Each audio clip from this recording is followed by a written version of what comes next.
All right, everybody. We are back at it. We are live with another special edition of Fuel or Crutch podcast. I've got a very special guest today, somebody I've known for a while. He's got a story to share. He's got some work that he's been doing, and I think everybody's gonna enjoy this episode and this show. I'm gonna drop the intro, bring him on, and then we'll be ready to go.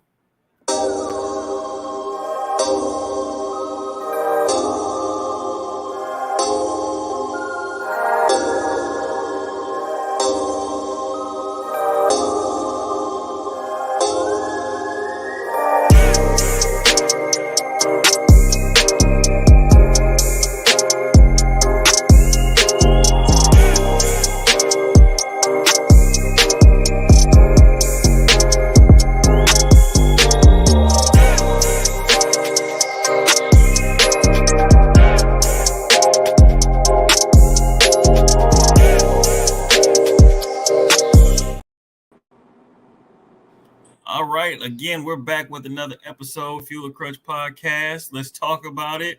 We got a special guest, Clyde Mayberry himself, the one and only, the man, the myth, the legend. Mister, I'll call you out if you ain't doing what you're supposed to.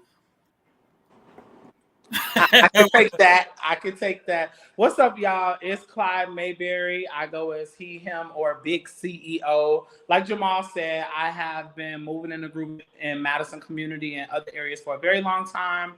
I'm honored to be here, Jamal. Thank you for reaching out to me, making sure that all voices are heard on your platforms and ensuring that you get messages to your fan base, to your people.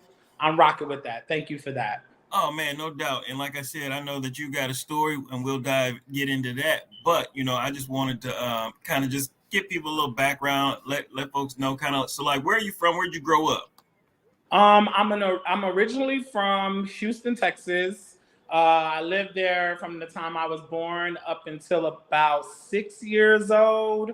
When I lived there, what I remember, quite frankly, is Clayton Home Projects, which is in the 9th Ward of Houston, Texas. Projects, project building, project living, village. I don't really have bad stories to talk about the 9th Ward, which 9th Ward could be a crazy side of Houston, but I don't have bad stories. I remember village. I remember the school being in our neighborhood. I remember the community center being in our neighborhood. I remember neighbors helping neighbors, all those good things. We probably moved to Madison in the early 90s. We went to Chicago because that's where my father is from. Once we left Houston, kind of went back home. He wanted to try to, live in Chicago again. And my mother, who is from Havana, Cuba, she was like, oh no, Chicago is not somewhere I want to raise my kids. I left 9th Ward of Houston, Texas to give my children a better life, because a lot of people might be like, how do you go from Texas to Wisconsin? But that was what my parents' goal was, to raise their boys in a better setting than the projects.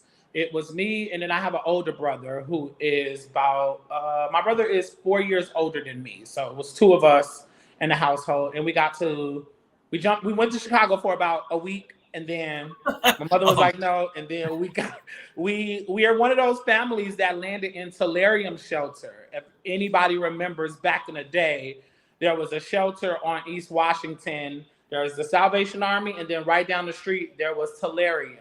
And we were one of those families that migrated to Tellurium shelter in the 90s. So that's how I got here. All right. Well, yeah, I knew there's a Texas background. I didn't know that the pit stop in Chicago lasted a week. Because you would think I'm from Chicago, huh? A little bit. But definitely, Mom's was like, no, this ain't it. We out. Mm-hmm. And I ain't mad at her for it. You talked about community, which for me is huge. So, like, just talk about, like, no matter where you were growing up, projects, Madison, Chicago, like, you've already talked about it. Like, just talk about the importance of community and importance of that village. What I remember growing up was, let's fast forward when we got to Madison. After we left Tellurium shelter, which was like a family shelter, This was also a place, I can even say, let me actually start there. This shelter, I remember having about 20 families in this shelter. So men, women, and children. It wasn't one of those shelters that was like just women with children. Whole, entire families could stay at Tellurium Shelter. And I remember right away that the families within just that shelter, a lot of them migrated from like Chicago or migrated from other places. Because I don't know what happened in the 90s, but that was like a big move for Black families here that are not from Madison.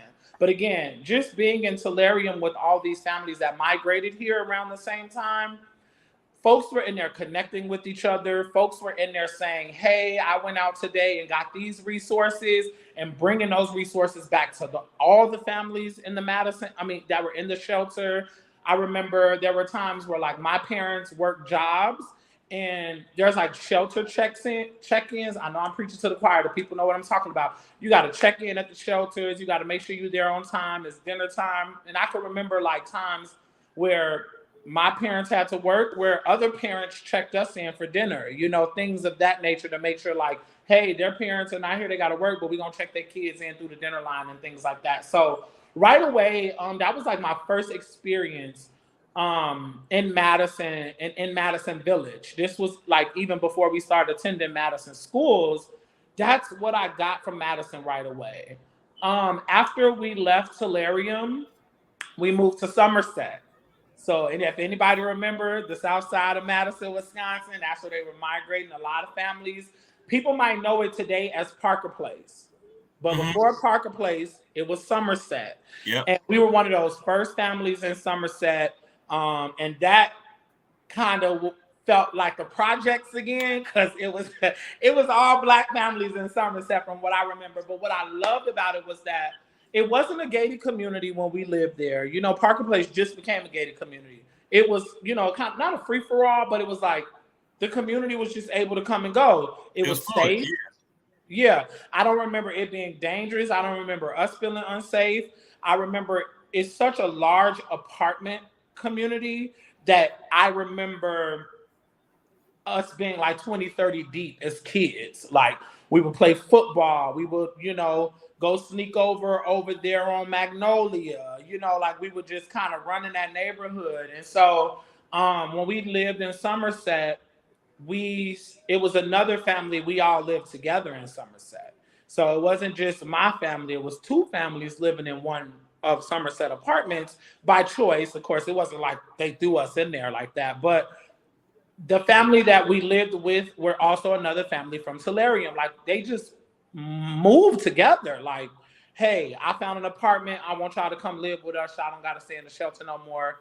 We got real close while we stayed in Tellurium. So we stayed with another family there for months. I remember growing up with their kids, growing up with their family. And again, those were like my first experiences in Madison, staying in Somerset, and it was still village. It was neighbors helping neighbors.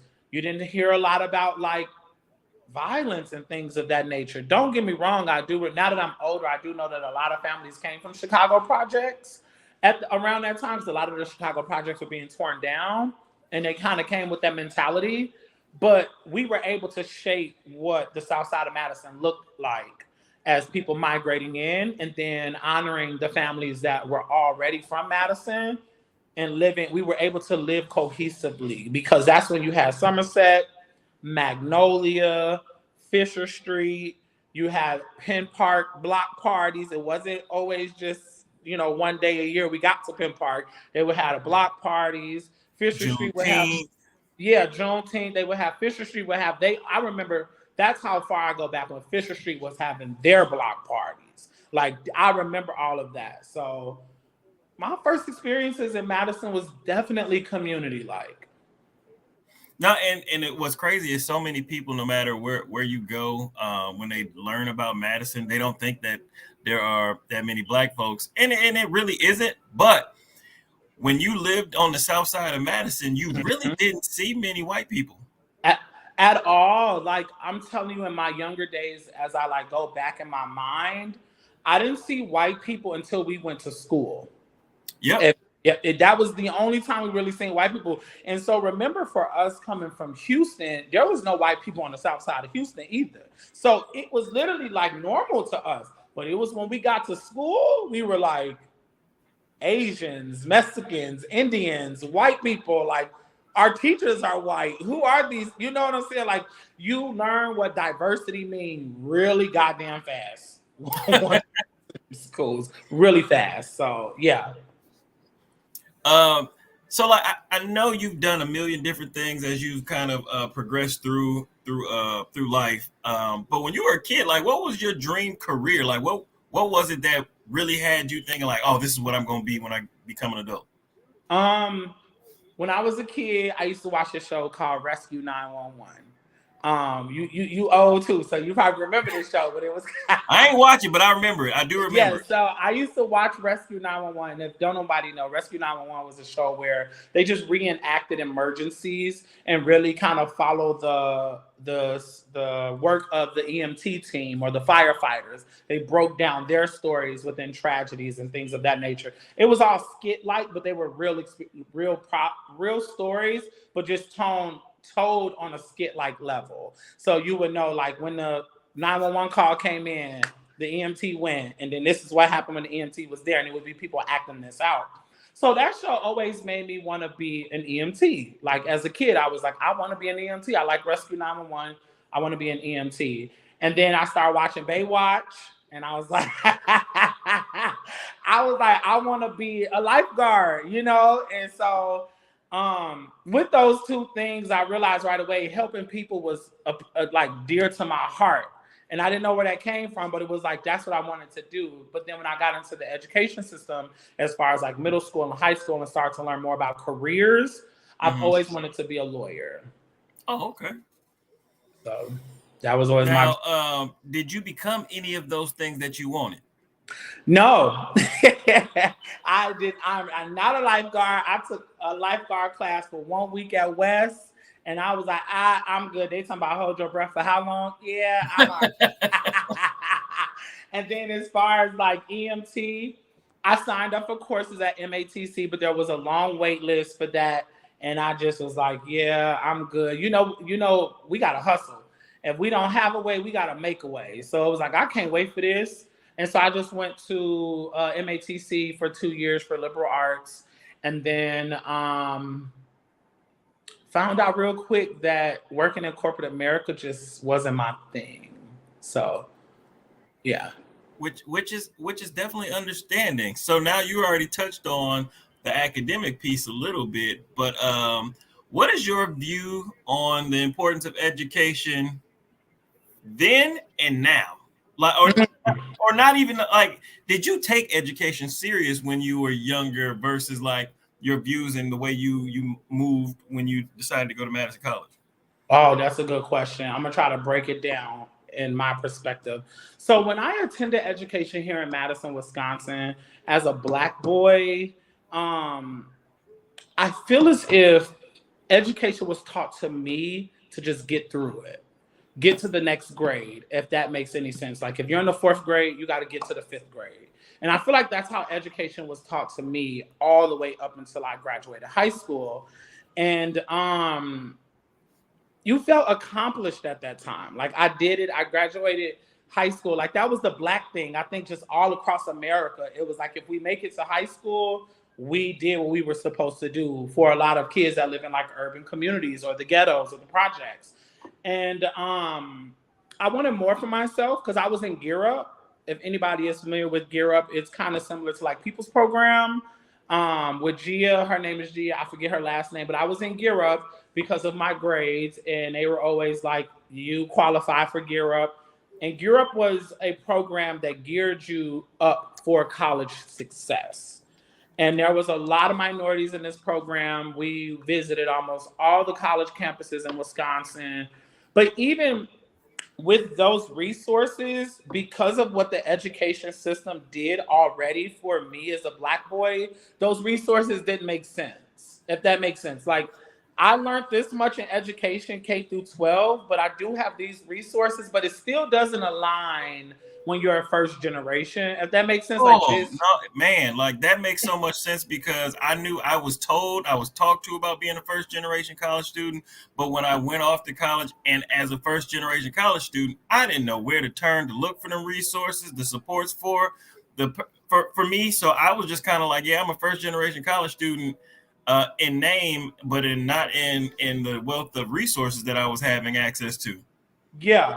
And so, and I can say that now, I think. Like when I was going through it, I couldn't say it. I thought I was doing what I was supposed to do. But just looking at it now, it was like, I don't know how to put these resources together. So all I kept remember hearing was college was 20 to $40,000 a year. My mother is poor. My mother's a nurse. She can't afford that. She has other children she has to raise. So even with Gear Up, it's when you're in poverty, no matter what people put in front of you, it's like that doesn't, it still doesn't work. Like it doesn't make sense. Like we're poor. You can give me half the scholarships, but if my mother struggled to put food on the table, how is she going to take care of me if I'm off at a college and a university? You know, like we as youth, we think about that when you're in poverty. Like it's a burden to my family to even go to college. And it's crazy that you asked that question to make me even think about it now. But now I know that was our train of thought. Like I'm worthy enough to go, but we've lived in poverty all our life that once I hit 18, I need to stop being a burden on my mother because it's my Mm, time to take care of myself. And so we don't get that like training in K through 12 that like your parents should have already lined this up for you. You know, like they should already have a savings put away for you to go off to college. We don't get that. All we know is now I got to go be a man because my mother has done what she needed to do, and I graduated now. I can't be more of a burden on her going to college. and that's funny that you say that turning 18 and no longer wanting to be a burden. Like I thought about it in high school. So when I first started working, I always looked at it as like, yo, this is not fair that my mom has to take care of me and my brother by herself. So Mm-hmm. I started working, and my goal was to take some of that burden off of her. So I started buying all my own clothes, my shoes, Mm-hmm. toiletries, and things of that nature. So like by the time I hit 18, some of that stuff was already off her plate from my viewpoint. And going off to college, like it wasn't on her. It was what I'm in debt for now, but it was like it was a responsibility of mine for me to want to go and do something different and better myself in a way that I thought was going to be how I needed to move. Yeah. And you see, like, just for us two having two different perspectives, it's like when you live in poverty, our parents think that it is their absolute role to take care of their children. It's like everything else has been taken away from me, but I have to take care of my children because that's just the least I can do while being poor.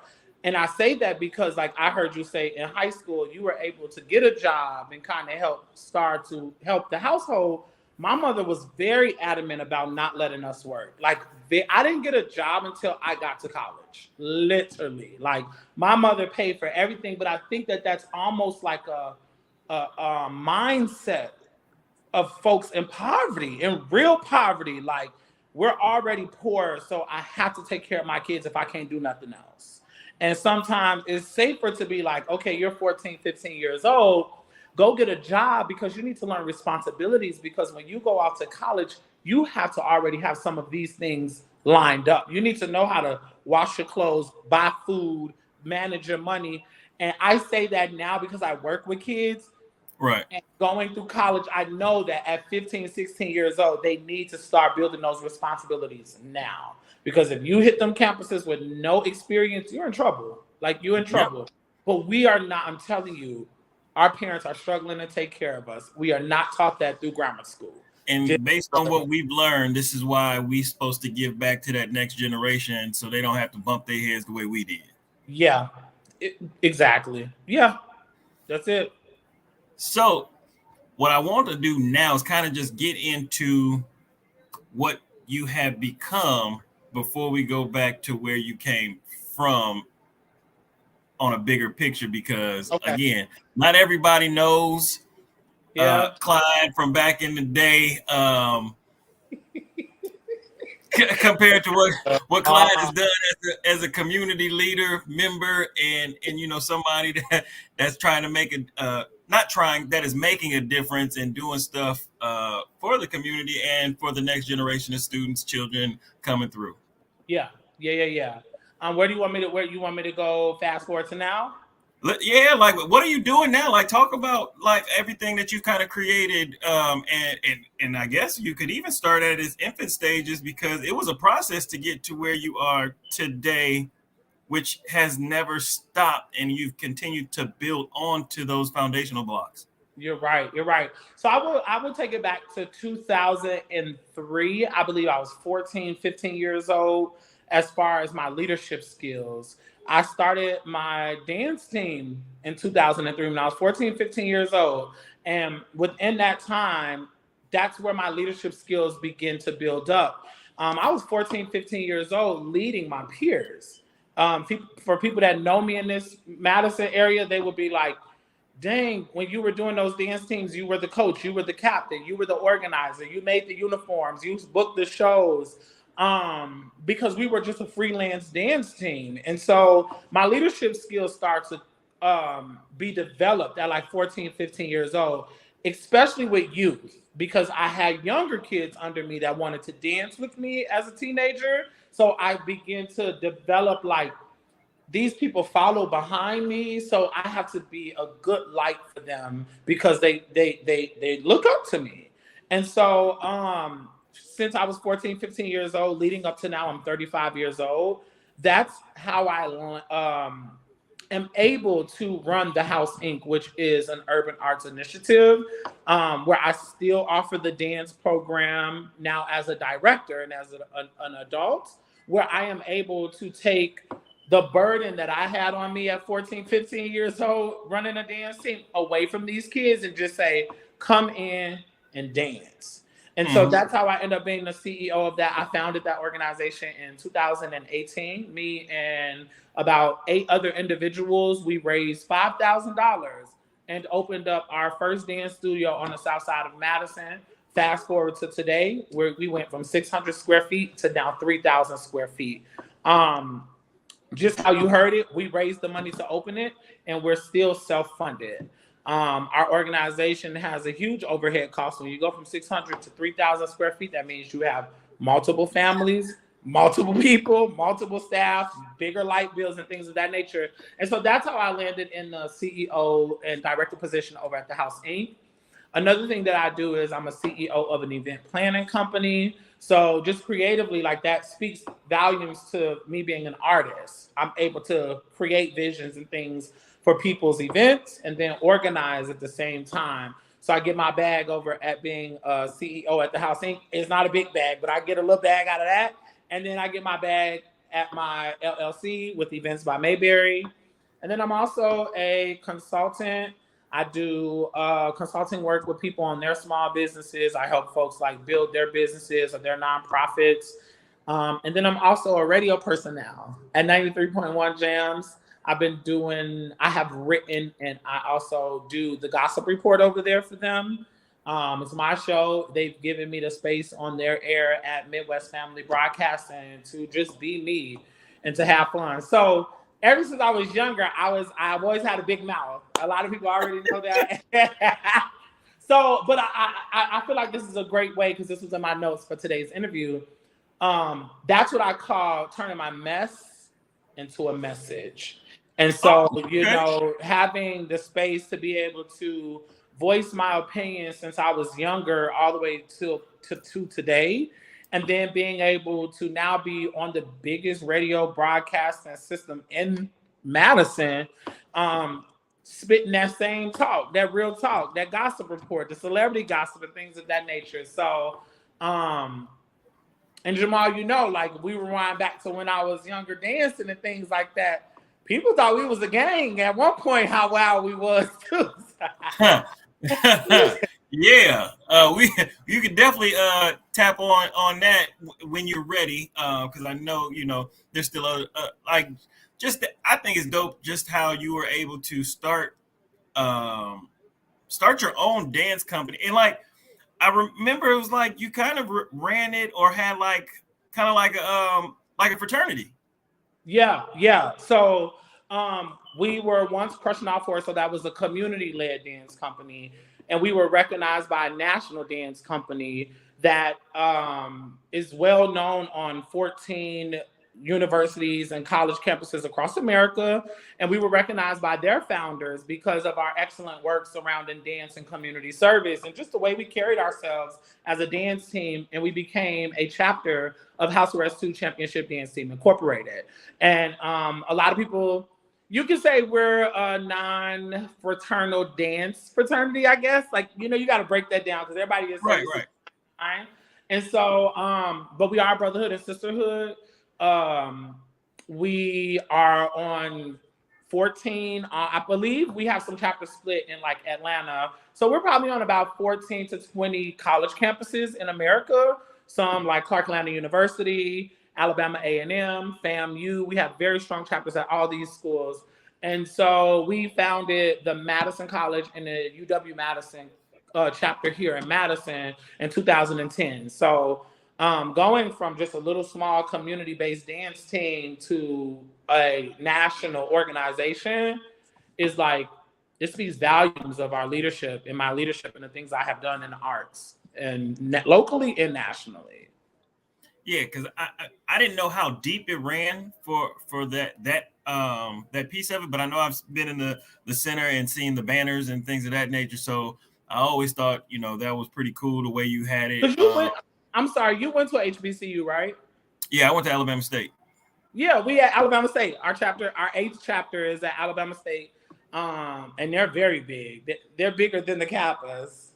I don't know, but you talk about a reach. You reaching like Wemby now. I'm gonna calm down. I'm gonna pipe down. I don't want no smoke. But we do run Alabama. We do run ASU. I do know that. But I digress. No, and that's cool because I think the beauty about going to an HBCU is there's so many different orgs and things to get involved with and have different like specialties, expertise. Like I remember being down there that somebody, you know, there's a person or two that wanted to do fashion. And so they started finding other people that were huge into fashion and creating their own kind of like fashion cohort. And were able to put on fashion shows at Alabama State. And so I always thought that was super dope. And just the way that you come and find your own community, even though you first connect with people on campus from far away locally. So like I ended up connecting with people that were from the Midwest first. So I started meeting some people from Milwaukee, Chicago, Detroit, because we all kind of have the same kind of lingo or whatever the case is. And then you'll start to meet people from, you know, being in the dorms or playing sports or other things like that, or being in classes. And so then you start to make connections all over. And some of my closer friends and that I'm still connected to are in LA. I got one that's in London right now, Maryland, Florida, Georgia. So it was one of the best things because I was able to get away and be able to see something completely different. And that's one of the reasons that I push it for our Black kids that are here in Madison, because there is this kind of belief that they don't really want to learn. And they've got so much riffraff that go on that the kids don't want to go to school at an all-Black school to see what they see here. Yeah. When I tell them all the time, that's not the case. Like you're going to get there and you're going to see the excellence. Yeah. And not trying to interrupt you, but I think that like you said, it's again going through MMSD. We are not taught these things. We are not taught about or talk. HBCUs is not a conversation.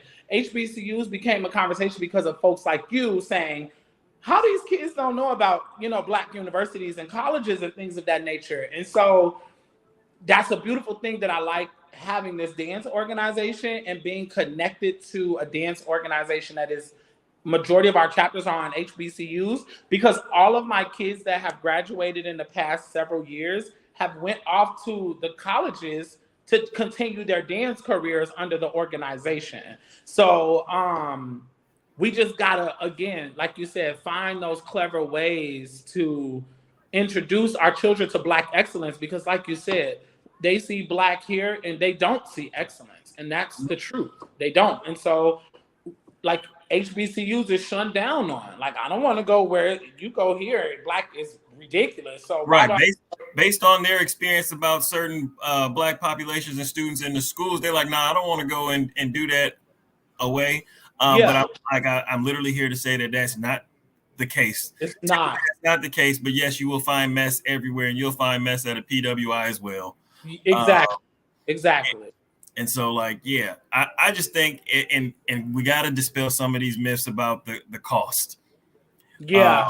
there's the myth that you can't afford to go, and I can tell you right now, like, Jackson State is arguably the most popular HBCU right now because of Dion and his Mhm. leave, his departure.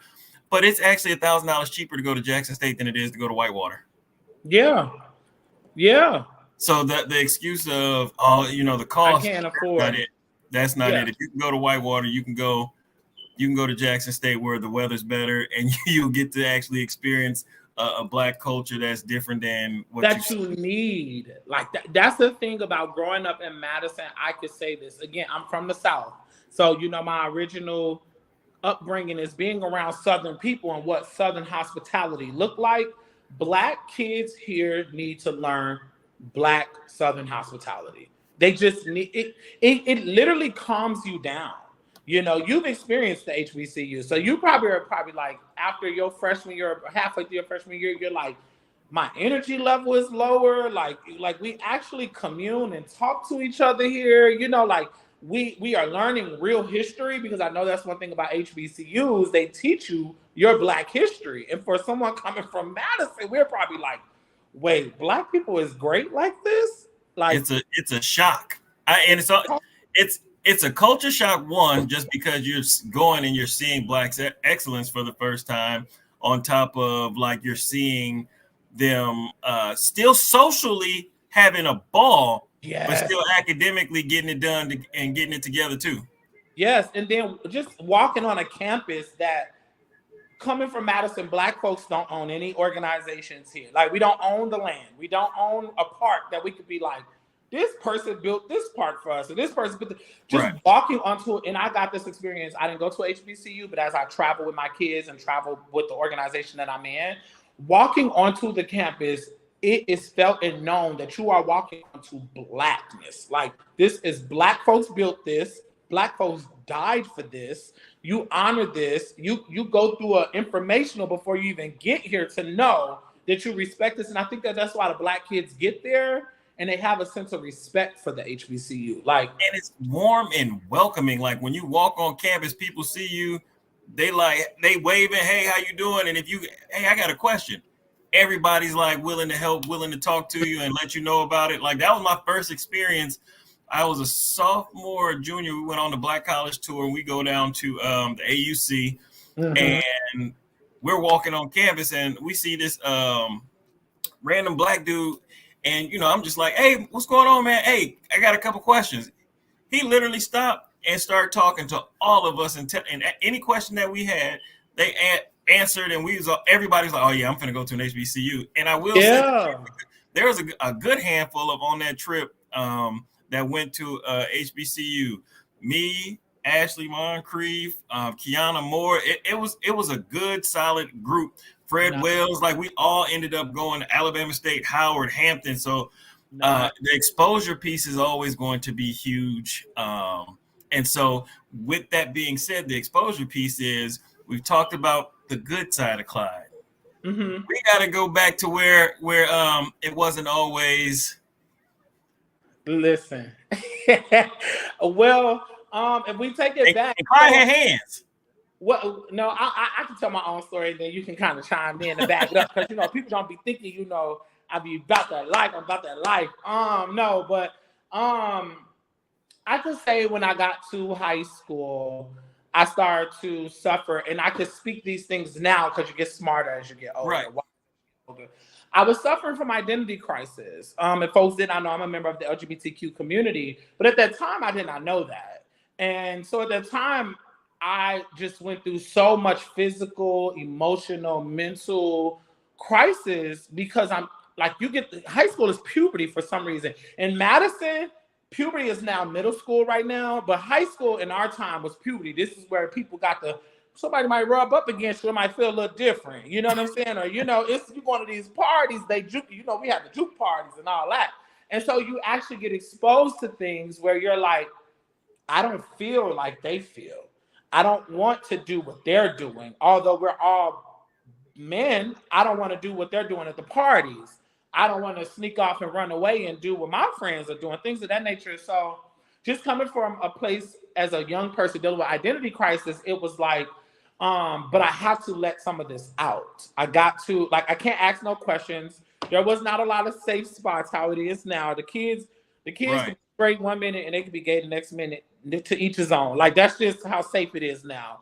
But back in the day, it wasn't safe like that. So it was, the way that I expressed myself was through isolation, dance, and then I felt like when my gangster was tested, all of those times I wanted to say I don't want to be forced to kiss girls. I don't want to do what everybody else is doing. I let it out physically. So again, it was like when my gangster was tested, I was like knocking Negroes down. It was something about physically fighting people that, now that I think about it, it was very angry. I was very, people would tell you that remember probably seeing me get loose, because I wasn't a bully. I beat up the bullies. I hated bullies, but because I was bullied, just being a feminine guy was called all type of names, but it was I would remember that it was once I got my hands on the bully, the amount of anger that I let out, it was people remember those fights to this day. This man was laying people out in blood. They were literally passed out in high school because this man just released it all. And I don't feel good about that today, because it just only showed that it was a lot of hurt going on. It was a lot of confusion going on. And so that I found a part of being a dancer. I also found a part of violence. I picked up violence.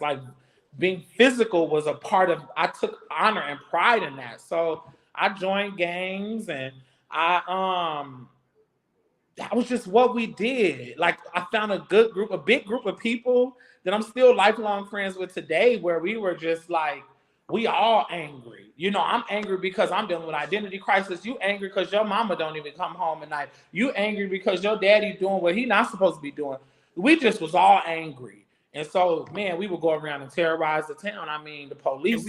And we didn't have nobody to talk to. Yeah, no one. It was just us as peers that were angry, talking to each other that were also angry. And nobody could give us the proper guidance on how to channel it. Yes, and then we ran into other groups of kids that were also angry. So we said we gonna let it all out. We're gonna deal with it right here, because Blackness has just become a thing here now. If that makes sense. When we were younger in high school and middle school, 2003 to 2007, that time, we didn't have a lot of Black leaders and community leaders and things like that. We had Juneteenth. I don't remember us having urban triage, urban league, but although urban league was here, but we didn't have access to those things. If that makes sense. Right. And so, the only thing I remember was the man that owned the Lucia Teen Center. The old right, and they don't got no access to that. Right on East Wash. Yeah, he passed away, God rest his soul. Or we had Fast Forward, and we had I remember the referee dude with the Jerry curl. Those were our Black leaders. Although we tore Fast Forward in the Lucia Teen Center up, those were still people we respected. They were just giving us a safe space in a way. And I think that's one of the things that's missing again is when we were. Think about if we didn't have those places to go, the center, Fast Forward, Lucia Teen Center, where we would have gone, because I always feel like it was two sides. I could go here with a lot of my friends, or I could go this way with a lot of my friends. And we had places that gave us an alternate if we didn't want to go and do the stuff that was going to get us into trouble. Yeah. And I don't feel like the teams necessarily have a lot of those places to go right now, and so they don't have that option to steer clear of the stuff that's going to cause them hardships. And you hit it right on the head. Like Jamal, you got to look at one point, the South Side, West Side kids had fast forward, if anything. The North and East Side kids had the roller drum, if anything. And we got to remember these were consistently every Friday and Saturday. We were Yep. doing this every single week. We were going home expecting to get that allowance to buy a new T-shirt to wear to the skating ring or something. You know, like we had things to look forward to. These kids, like you said, nowadays they have absolutely nothing. They have no consistency, not because they don't, not because of them, but because for some odd reason, as a community and as a village, our village gates are down. Our Yeah. village gates are knocked down, and they can't see. They can just see the world, but they don't see it as a place of That includes them. yes, yes, yes, yes, yes, yes. It's just like they didn't give us room, so we're gonna make room, and they Yep. pretty strong. So yeah, yeah. So Like I so with, feel they don't and have with, it. and with that conversation, talk about what you're currently doing and getting this town hall going. So, with Town Hall, because I work with kids almost every single day at the House Inc.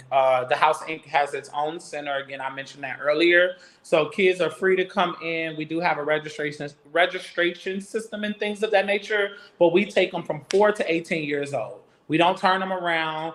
If they can't afford it, we find scholarships. We do all that. So being able to be around kids for the past 5 years from ages 4 to 18 and into college, I hear it. Like I hear what's going on. I got my ear to the streets, and one of the biggest things I hear them say is we're doomsday. They joke about that a lot. They say we're the doomsday generation, and I say why do y'all say that? And they say there's nothing for us. No one cares about us. We come here because at least you care about us, and at least you're giving us something that we like to do, and it ain't old fashioned. It's like you can keep up with the dance scene, which we're winning national competition, so we're gonna keep up with you. And so Town Hall is really dear to my heart because I've heard the kids' voices. I hear their family voices. And what I'm hearing a lot of is that they don't have a place to express themselves. They don't have a place to request their needs. What Madison has done a really good job at ever since COVID is throw the resources at families. We're study throwing resources at them. We're study saying this is what you're going to get because this is what we told the government we're going to give you. And a lot of these families are saying this is not what we needed. You know, we don't need you to pay our rent. We need you to buy our house. If you're getting millions of dollars, how about you put a down payment on a house? You know, like they're trying to get down to the bottom line of fixing some of the issues because once you can't pay my rent no more, I could be homeless again. But if you can put down the down payment of the house, I can own that. They won't be able to evict me right away. There's a big process to ownership versus 30 days at an apartment. Or they're saying things like, my child doesn't want to go to a conference one day a year. That's not, my little girl is way past that. You know what I'm saying? Like we keep thinking these little girls is us. Like, oh, we didn't lose our virginity, just saying, and this not doesn't need a lot of time, but these kids are way past where we were, you know, and so we're getting them to these one day conferences, and we think we're educating them, and they're sitting there like, this is where you guys think we are. Because we're way past this. Like we so they're just again, Town Hall is just a space for black and brown families and children and youth to be able to tell the town what they want. Like what we want is this, and what we have been given is either A, working, or B, has to do better. And then we build as a town together a strategy to say, how can we support what is not working right now in a way that we can follow up, and in a way that we can say, hey, we're putting a lot of our tax dollars into certain things that has literally burned out. There's no more room for that. There's something that we don't need to have anymore. Either we A, reconstruct, or B, we lay it to rest in the positive way. Like, we want this to end in this area so we could build a little different over here. Because what I think the reason why a lot of things in Madison for Youth are no more is because everything we've provided to them, they're not showing up. If that makes sense. Like, they're not going to it anymore. There are a few centers that work with youth, and what I'm hearing a lot of is that the kids are not coming. And so that's a tall tale sign that it's time for us to go back to the drawing board. And it's time for us to say, how can we flip what we already have into this? And one of the things that I think is crazy, I don't know if it's crazy, but when we were kids, when you had NIP had vans that came and picked us up to do any and everything that they had, whether it was because our parents might not have been able to get us to all these places. So they came through a van, picked up everybody on the south side. And you might have practice all the way on the north side, and they'd bring you back home. Those type of resources, like we don't even have, like, I don't know, because you know what I'm learning too is that when I say I don't see these things no more, for some reason, some of these things are still happening. And I'm like, why don't the Black kids know about it? Yeah, like, we used to love being in NIP and bootstrap and going to get paid to work. You know what I'm saying? We used to love all that. And so it's, if those things aren't around anymore, even revisit those conversations, because for me and the kids that I service and the families that I service, I'm over on the west side in Market Square, predominantly white commercial area. I think that there's probably out of 200, 300 buildings, because this is the West Town area, businesses over there, there's probably 5 of us that are Black. And so this is not an area where Black kids and Black families are normally communing in. The transportation system is not built for their neighborhoods to get access to those places. And so for me, I would love for something like NIP to have their vans back out and say, hey, I need y'all to go run these kids home, and then I need you to pick them up on these days, because then that's, again, us getting back to villages and partnerships. So and taking care of each other. Yeah. That's one thing that I think we're lacking, and I have to say we, because we're the adults now. We can't point the finger at the kids, nor some of their parents, because I remember, again, when my mother was a parent with kids. I have to go back to that time. But us as community members and leaders that have the resources and access, we all need to, and I say all of us need to, get back to the drawing board. And I mean, we all need to sit at the table and have a conversation about what services do we all need, who has the services, and let's provide the services so that we can shape what's going on right now. You said a mouthful. It all makes sense. And so give the details about the town hall meeting. So the town hall meeting is going to be this upcoming Saturday, October 28th, from 2 to 4 p.m. sharp. And the reason why I stress 2 to 4 p.m. sharp, because this is not your normal meeting that a lot of people have voiced they've been going to, where they're walking into a meeting where they're being talked to. This is a meeting that there is an agenda set to listen to everyone in the room that wants to speak up. So from 2 to 4 p.m., we will kind of have an introduction and a welcome. And then we will have a large chunk of that time where youth will be able to speak and share with us what their experiences have been, what are the things they hope to see, and if they would like to sit at the planning tables for these things now, if that makes any sense.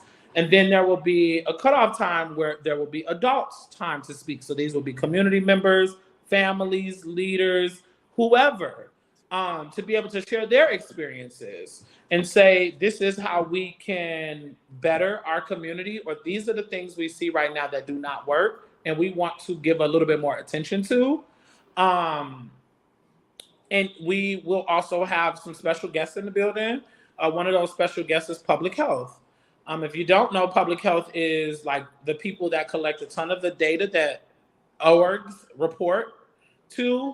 And public health has a lot to do with funding coming into our communities and going to different organizations and things to help, like violence prevention, health initiatives, and things of that nature. And public health, I spoke with the director over there on Friday, and they want to hear from the community now.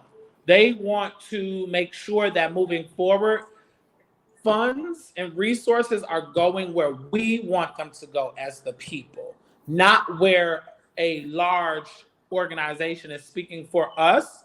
We don't want that anymore. We want the people to be able to tell the organizations what we want. Because since COVID, millions and millions of dollars have been poured into the Black and Brown community specifically. And I don't think a lot of Black and Brown people are happy right now. I think a lot of us are still suffering and been suffering for some of the same things since COVID. So I think that's where we as Black and Brown folks need to sit down and say, can we help shape what funds and what direction resources are going so that you guys know as leaders what we want. Talking to me specifically too, like I work with Black and Brown families, I have a center, and I want to hear them. You know, I've given them dance. Maybe they want more, maybe they want less.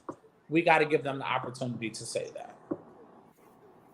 So, is there anything that you would like to say, to put out there, just about who you are as a person, just in case people might have a negative opinion about you, or maybe just hanging on to what you used to be as you've matured and grown? Yes. I want to say forgive me for things that may not have always sat the best with anyone. If I put a bad taste on you, or like you just like, hey, this is something that I didn't agree with. Forgive me. I'm not asking you to forget, because that's who I am. As an adult, I've always realized that I've never regretted the things that I do. I can apologize for my actions, but I will never regret them, because trust me, I learned a long time ago, if you get a decision, you can make a decision. Before you do something, you can say, am I going to do this or am I not? And when I did it, I chose to do it. So forgive me for those things. Believe those things as I grow, to know that like I'm not what I think a lot of people are used to here when it comes down to Black leaders and people speaking for people. I'm not those folks. Like I'm about it. Like I'm like that. So when I'm up there talking about poor, I've had government cheese. I stayed in Solarium. When I'm talking about violence, I've committed violence. I've been in violence. Like I live in those real stories and those real situations, and I've turned my testimony into the truth. And so, being able to remember this conversation and know that like I'm not coming from elitism. I'm not coming with a politician spin, because a lot of Black people in my shoes have done that. I'm not coming back by county funding and federal dollars. I'm self-funded. My family and my friends have paid for everything that I do over at the House Inc. And now it's time for real to recognize real. So when people see me or hear me or are at seminars or places I'm voicing my opinion, or at my town halls, that I just want nothing but the real. I don't want the fake bullshit. I don't want the people that's a part of agendas and things like that. And it's been super clear as you attend these meetings, no titles. We don't even care. We want to know who Jamal is. When Jamal say, hey, I got something to say, my name is Jamal. That's all we need to know, Jamal. Hi, Jamal. That's it. We don't need to hear the accolades, because Black folks here, they'll fucking tell you their accolades before they tell you they Black. If anything, just say I'm Black. I'm in the room because I'm Black. Like that's all we want to hear. Like we want real, because from what I'm seeing and what I've experienced, it has not been enough of that. So we've got Clyde, who is action focused. He don't want to just talk about it. He putting this together because he wants to see some action. He wants to see some movement, and we need it in a hurry, because as of right now, we're failing our Black and Brown kids. We are. They're struggling in community. They're struggling academically. They're struggling just across the board, and we need more spaces for them to feel safe, to feel heard, and just to have resources and understand why and how to access them, and just expose them to life outside of this small bubble that they are experiencing and know. So if you see a young person out here doing stuff you know they shouldn't, say something, because if you don't, how will they ever learn? Yeah. And even with us saying that, like, I truly feel like a lot of adults in our community are terrified of the kids.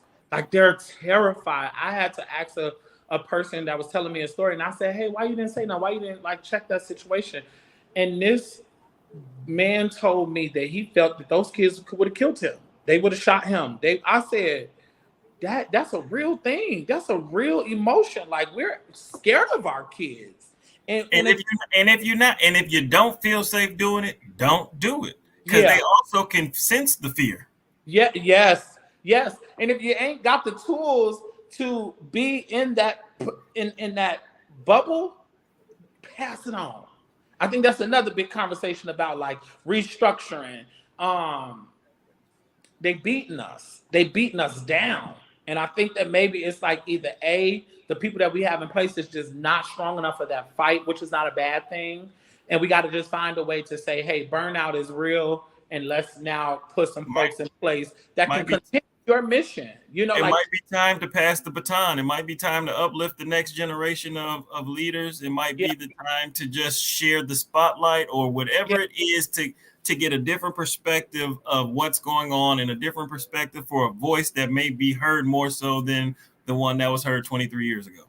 yeah, yeah. That's the truth. Will you be attending town hall? I should be able to. Yes, I should be there. Okay. Is there anything that you want for us to put in our strategy, just as a Black man, as a father, as someone that is raising teenagers in this community? What would you say to me to say, can you take this to your table? Just figuring out ways that we can connect dots for the kids that want to, because one of the biggest things that I feel like I've seen just with my work with youth over the years is we're in a stage or a day and age where a majority of these kids don't know who they are, and it may be because of social media, and once they start to try and figure it out, that's when the mental health kicks in because they never knew a foundational piece because they've had so much access to other people and comparing what they do and don't do or have and don't have versus when we were didn't have, we just didn't have, and we were okay because we didn't have 70,000 people that we're following or following us to compare our lives to. Mm-hmm. Yeah. So So they have a different type of identity crisis. yes, they have an identity crisis because they don't even know who they are as a ground level foundational piece. Hmm. I hear you. I got that. I got that. I value that. Thank you for sharing that. Yes, sir, no problem. Shout out to my mother. She said burnout is real, but never give up on the babies. No, mom, we Yeah. not giving up on them. Yes, I love your mama. I love you. She is such a big supporter. Like I love your mama to pieces. She know I be shocked when I look at some of our likes on our business side and on my personal side. I'll be like, she following, and again, her generation is before ours, and they see us, and they are supporting us. And so I think that's an important part too. We got to lean back on them too, We because do, and I will say this: the best piece of advice that I've gotten probably in the last month or two came from Alex G. And I was talking to him and asking questions as I'm trying to figure out next steps and how I can do different things. And he said, Jamal, you need to stop looking for validation or seeking approval for a seat at the table. He said, you've been here long enough. You've done the work. You can be at the table. You've arrived. You just have to be at the table. yeah, and that's And I, fuel to fire. And as well as we got to lean back on them, we need them to for them to tell us more of that. There it is. Like, yes, I'm proud of you. Like, we need to hear that because we don't know. And he just gave you fuel to your fire, and you're even pronouncing this couple weeks later. So, elders, we need y'all. We need y'all just as much as y'all need us, and we just got to find a way to start having these conversations. and the elders and us will bridge the gap to connect with that younger generation. Yeah, I agree.